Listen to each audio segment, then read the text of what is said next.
ладно, вопрос о другом. Значит, наш большой друг и ваш тоже, господин Членов, вечный, значит, прокомментировал скандал, да? Вы, наверное, читали его комментарии? Да, конечно. Здесь есть ряд моментов, которые хотелось бы, чтобы вы прокомментировали, потому что они касаются министерства. Да. Первое, значит, что сказал господин Членов сайту Сахады, журналисту Марии Ивановой, да? Значит, во-первых, он говорит, что вообще ситуация с этой помогательством, вот этими предложениями, там, ну, взяток, вот, это очень странное, да? Он считает, что это как гром среди ясного неба.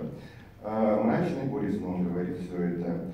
И вот он приводит такой пример. Не видит никакой необходимости логики в действиях господина Федорова. Почему?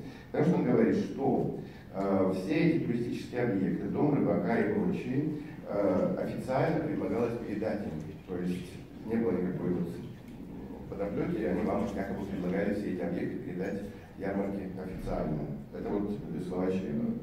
Также, значит, он считает, что Сахара, Экспомаунт и после ярмарок, они не нуждались в каких-то поддержках, преференциях, у них очень большой оборот, денег у них хватает.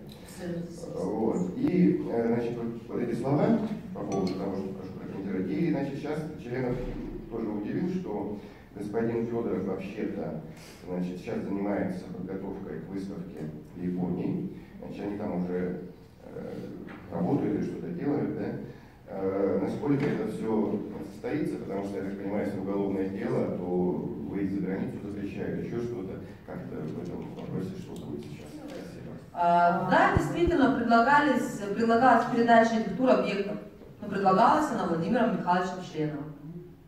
Все. Я не считаю, что Владимир Михайлович Членов тот человек, который может как-то повлиять на Министерство предпринимательства и так далее, и вообще имеет право какое-то лоббировать интересы якутской ярмарки. Это для начала.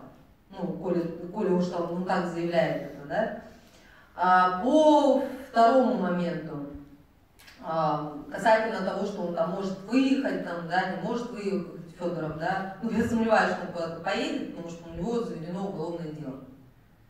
То есть то, что он не был там, то, что он сейчас не находится под арестом, не говорит о том, что дело прекратили. Дело заведено, проводятся следственные мероприятия.